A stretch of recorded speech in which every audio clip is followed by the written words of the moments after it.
আসসালামু আলাইকুম বন্ধুরা, সবাই কেমন আছেন? আমরাও অনেক ভালো আছি।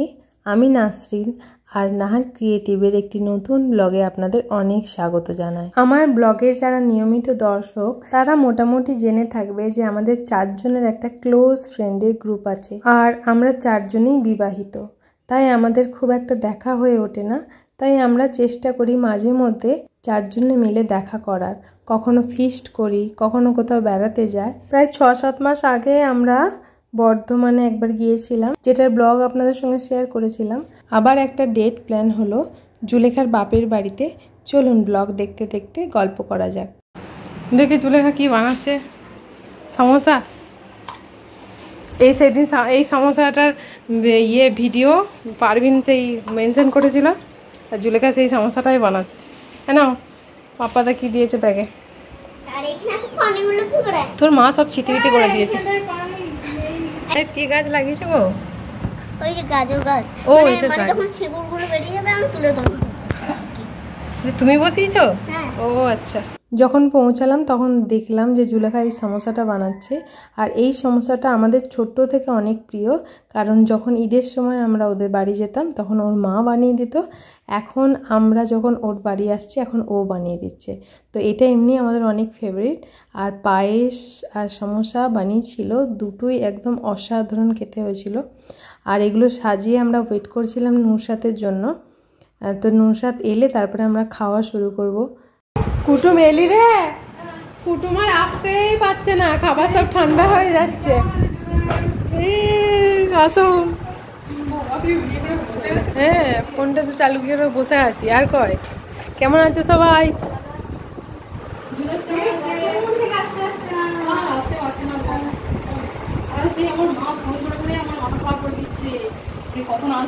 পারভিন এত মিস করবে ও। আমি ছবি তুলে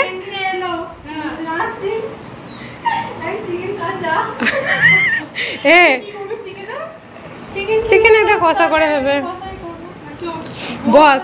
পারভিনকে অলরেডি দুটো নাস্তার ছবি তুলে পাঠিয়ে দিয়েছি, এবারও লোভ পেতে থাক। বস বস বস। ও এমনিই করে অত কিছু, আর কুটুম এলে করবে না। আগে পায়েসটা খা, তারপর নোনতাটা খেতে পারবে। হ্যাঁ হ্যাঁ, আমিও একটু তুলে দিই। আমাদেরকে দেখে সবাই কিন্তু বলে, বল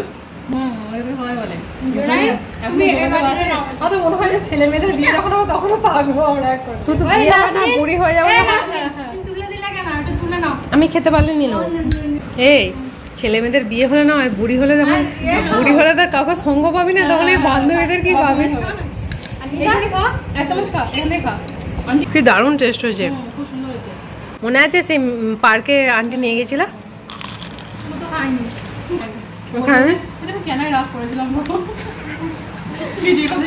ভিডিওতে ওকে রাগ করা দেখাচ্ছে।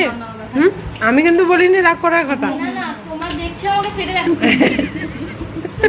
সবাই ঘুরে ঘুরে জিজ্ঞাসা করছে খা না খা না। সেটা তোর আবু বলে পাঠিয়ে দে, আমার একটা ভাই আছে। তোর ছেলেমেয়েরা ভালো। বিফ কিমা আর ছোলার ডাল দিয়ে ও পুরটা বানিয়েছিল, এবং সিড বানিয়ে ওই সমোসাটা বানায়। তো অসাধারণ খেতে হয়। আবারও ওই সমোসাটার নাম করছি। আর পায়েসটাও অসাধারণ হয়েছিল। আর চিকেন রান্নাটা করতে হতো, জুলেখা বাকি সব রান্না করেই ফেলেছিল, চিকেন আর ভাতটা হতে বাকি ছিল। আর চিকেনটা বাপ্পাদা আমার হাত দিয়ে কিনে পাঠিয়েছিলেন, তো ওই জন্যই একটু বসাতে দেরি হয়ে গেছে। ওরা আনা থাকলে হয়তো ও রান্নাটা করে ফেলতো। আর প্রেশার কুকারে দেওয়ার কারণ হলো, এটা জুলেখার যেহেতু বাপের বাড়ি, ও হাঁড়ি টাড়ি ঠিকঠাক খুঁজে পাচ্ছিল না। তার জন্য আমাকে বললো যে প্রেশার কুকারে দিয়ে দেবো, কষতে কষতে হয়ে যাবে। ওই জন্যই চিকেনটা প্রেশার কুকারে হচ্ছে। তো আর ওদিকে জুলেখা পোলাও ভাতটা চাপিয়েছে, ওটা মানে চালটা এখন ভাজা চলছে। ও বিরিয়ানি করতে চেয়েছিল, কিন্তু বিরিয়ানিটা আর খেতে ইচ্ছা হলো না বলে পোলাও করছে। তো পোলাওটা আমরা সবাই মিলেই অনেক রকম পাকামো করে করেছি, তো শেষ পর্যন্ত ভালোই হয়েছিল। যাই হোক, এটা ভাজার পরে আমরা কি দিয়ে রং করব সেটা ভাবছিলাম। তো জুলেখার কাছে কিছু কেশর ছিল ওর বাড়িতে রাখা, সেটা দিয়ে রং করা হলো। আর 3 জনে মিলে একসঙ্গে এই রান্না বান্না করতে গিয়ে এতই মজা হচ্ছিল যে কি বলবো আপনাদের। দাঁড়া রে,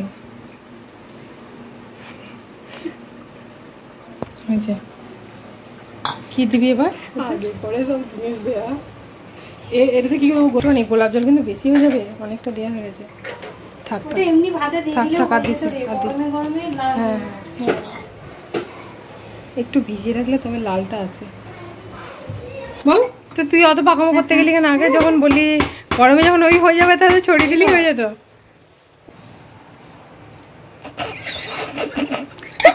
কতগুলো হাত যাচ্ছে। কেশরটাকে দেখতেই দিল না, জুলেখা ওপরে পেঁয়াজ ভাজা চাপা দিয়ে দিল। দেখ কেশরটাকে দেখতেই দিল না। কিন্তু ছবিটা হেভি হয়েছে। কেশর দেখে না। এবার আমাদের বাড়িতে হবে। হ্যাঁ, কিন্তু পারভিনের ছেলেগুলো কবে বড় হবে? তো পারভিনের ছেলেগুলো বড় হলেই হবে। এই তো 6-7 মাসের মধ্যে হলো তো, আর 6-7 মাস কচি বড় হলেই বলবো চলে আসো। এটা আমি বানিয়েছি। বাহ, এবারে এসে কি বানানো কিন্তু সহজ, কি বলো, মায়ের শখ ছিল, কিন্তু ওইটা ঘাঁটাটা অনেক কষ্ট হয়। ঘেঁটে ঘেঁটে আমি করি ওই মিক্সারে দিই, দিয়ে তারপরে একটু হাতে করে ব্লেন্ড করি। মিক্সারে দিতে না, হাতে করে একটু ব্লেন্ড করলেই হবে। আমি মিক্সারে করে নিই। অনেকটা চালটা দেখো একটু সে এরকম সে লাকুড়ি করে এরকম করে দাও না, একটু ফুটো করে দাও। এই যখন এটা দিতে হয় তখন লাকড়ি করে ফুটো করতে হয় না রে খেপা, এখনই ফুটো করতে ভাবটা তবে উপরে উঠবে, নাহলে গেলো হয়ে বাদে। তোদের ঘরে বললো মাদা গেলো হয়ে যাচ্ছে। দেখ নিচে বসে অত পানি দেই না, তোরা পানি দিয়ে আবার ভর্তি করে দিলি। জল আছে এখনো? হ্যাঁ জল নেই, কিন্তু দেখে মনে হচ্ছে দেখ গেলো। এই ঠান্ডা হলে ঠিক হয়ে যাবে। ঠিক হয়ে যাবে ঠান্ডা হলে। আর দো তলায় পানি আছে, কোদিকে তলায় পানি আছে। এই দুধটা দিলাম না, এই তলায় জল নাই, শুধু দুধটা পড়ে আছে। তো এটা বসে যাচ্ছে, হয়ে যাবে ঠান্ডা হলে। ব্যাস ভাত সাজা কমপ্লিট। এবার ভাতটা দমে দেওয়ার পালা। তো জুলেখা এমনি গ্যাসে কমিয়ে দমে দিয়েছিল, কিন্তু আমি চাটু দিতে বললাম। আর এই চাটু দেওয়ার একটা বিশাল গল্প আছে। নুরসাতের বাড়ি একবার আমরা ফিস্ট করতে গিয়েছিলাম, আর নতুন চাটু আর দমে দিয়েছি, হাঁড়ির সঙ্গে চাটুটা টাচ করেনি, ফলে চাটুটা হিটটা ছাড়তে পারেনি। তো আমরা দমে দিয়ে বিন্দাস গল্প করছি অন্যদিকে গিয়ে, আর এদিকে দেখছি কিসের একটা গন্ধ বেরোচ্ছে। কাছে গিয়ে দেখি চাটু গলে গলে পড়ছে।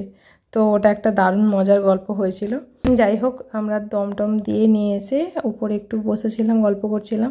এখানে ছেলে মেয়েদেরকে একটু লুডো খেলতে দিয়েছি, আর আমরা একটু গল্প গুজব করলাম। সেই টাইমে জুলেখা একটু স্নান টান সেরে নিল। তারপর বেশ কিছুক্ষণ গল্প করার পর এবার আমাদের পেট চুঁচুই করছে, তো খেতে এসেছি। নুরসাদ শশাগুলো কাটছে, আর এদিকে জুলেখা সব তরকারিগুলো গরম করতে চাপিয়েছে। তো এবার আমাদের খাওয়া দাওয়ার পালা। কে ভিডিও বানাচ্ছে? জুনায়েদ? জুনায়েদ ব্লগার হবে তাহলে একটা। মানে কি করছো দেখি? তুমি এটাকে অনেক বাড়িয়েছো, আমাদের সবাই ফোন ধরে বসে আছে। আমাকে দেখে তোরা ইন্সপায়ার হোসনি? তোরা তোরা ডাক্তার ইঞ্জিনিয়ার সব হবি, আর আমার মতন 2 মাস করেছো? হ্যাঁ, ফার্স্টে আমাদের ফিস্ট করার প্ল্যান হয়েছিল।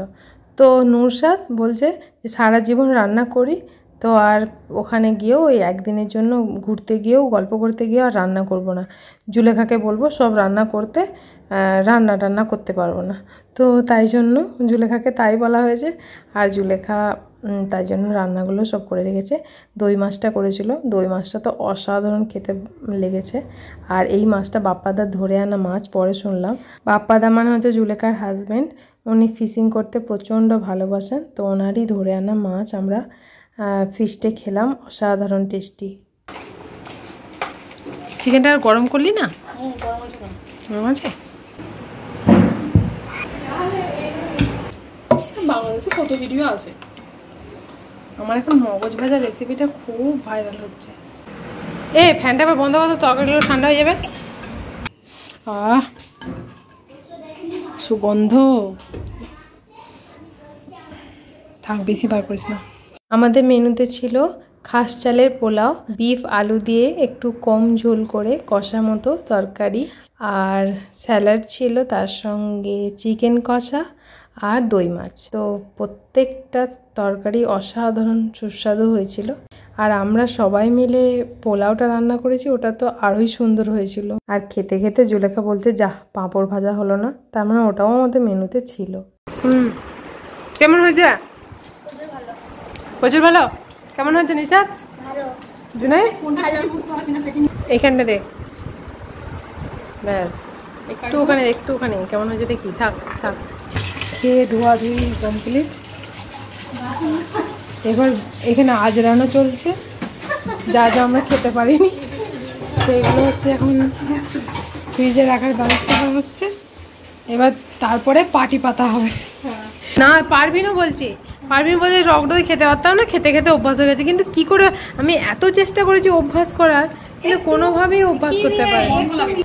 বেশি দিও না, একটুখানি খাবো। এখন খাবো, আমি সকালে উঠবো বলে তবে খাবো। পাটিটা এবার পাতা হচ্ছে। ও চাদর ভেজাতে হতো,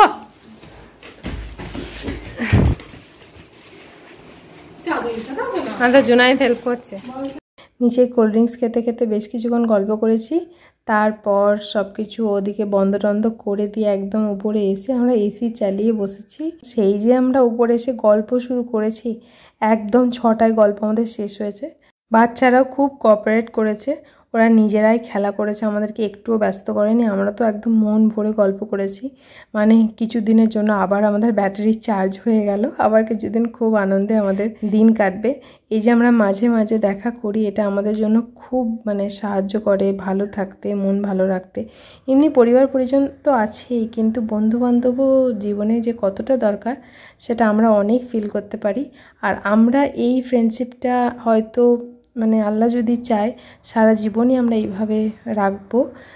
আমরা চাই যে আমাদের এই ফ্রেন্ডশিপটা দেখে আমাদের বাচ্চারাও যাতে, ভবিষ্যৎ প্রজন্মরাও যাতে ইন্সপায়ার হয়। তো আর এটা আমাদের তৈরি করা কোনো নয়, এটা ঈশ্বর প্রদত্তই, মানে আল্লাহ প্রদত্তই একটা সম্পর্ক বলে আমরা মনে করি।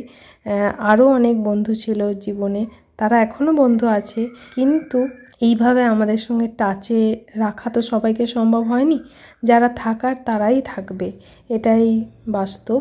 আরও একটা কথা বলি, আমাদের এই 4 জনের বন্ধুত্বটা এমনই, আমরা যদি বছরের পর বছরও কখনো আমরা ফোন না করি, খোঁজ না নিই, তবুও কেউ প্রথম ফোন করে কখনোই বলবে না যে সবসময় আমিই ফোন করি, তুই তো কখনো করিস না। না, এমন কোনো কথাই নয়। যখনই যে ফোন করুক সেখান থেকেই, সেই লাস্ট যেখান থেকে গল্প শেষ হয়েছিল সেখান থেকে আবার শুরু হয়। তো আমাদের এই বন্ধুত্বটা খুবই মূল্যবান, আর আমরা সারা জীবন সেটা রাখতে চাই। আল্লাহ আমাদের সাথে থাকুন অবশ্যই, যেন আমরা এই বন্ধুত্বটা রাখতে পারি। এবার বাড়ি ফেরার তো সময় হয়ে গেছে। আমরা যে লাস্টে ড্রয়িং খাতাটা দেখছিলাম, ওটা হলো মিঠির, নুরসাতের মেয়ের খাতা, ড্রয়িং খাতা। ও আঁকতে যায় না, কিন্তু নিজে নিজেই আঁকে। ওর এত ট্যালেন্ট আঁকার বিষয়ে, আমি ওকে বলছিলাম যাতে ও কোনো এক জায়গায় আঁকা স্কুলে ভর্তি করে, যে নিজে নিজে না শিখে এত ভালো আঁকতে পারে। সে যদি কোনো একটা মানে শিক্ষকের সান্নিধ্য পায় তাহলে আরও কত ভালো আঁকতে পারবে। যাই হোক, বাচ্চাদের সব মুখগুলো একটু ছোট ছোট হতে শুরু করেছে আমাদের বেরোনো দেখে। জুনাইদেরও মনটা অনেকটা খারাপ হয়ে যাচ্ছে আমরা চলে যাচ্ছি দেখে, কিন্তু আবার দেখা হবে এটা বলে ওকে সান্ত্বনা দিচ্ছিলাম। তো আবার আমরা দেখা করব। আর বাচ্চাদেরও আমাদের এই ঘরের মধ্যে মিটিংটাই বেশি ভালো লেগেছে, কারণ আগের বার যখন পার্কে নিয়ে গিয়ে ওদেরকে বসিয়ে মানে ওদেরকে খেলতে দিয়ে আমরা গল্প করেছিলাম, তো ওরা প্রচণ্ড বোর হচ্ছিল। যাই হোক, আমরা বেরিয়ে পড়েছি। আবারও আপনাদের সঙ্গে দেখা হবে নেক্সট কোনো ব্লগে। তো আপনারা ভালো থাকবেন, সুস্থ থাকবেন, আর আমাদের ব্লগটা কেমন লাগলো অবশ্যই কমেন্টে জানাবেন। তোর মায়েরা কাঁদছে দেখ, জুনাই তোর মা আর আন্টিরা কাঁদছে দেখ, কাঁদছে। বল কতদিন পর দেখা হবে, যেন কাঁদছে। তোমার মা আর তোমার ওই আন্টিটা কাঁদছে, কাঁদছে দেখো। হ্যাঁ, আবার কবে দেখা হবে জুনাই? আবার কবে দেখা হবে? 40 দিন আগে। 40 দিন আগে। আচ্ছা ঠিক আছে, আমরা সবাইকে টাটা বলে দিই, তাই তো? টাটা করে দাও সবাইকে, টাটা করে দাও।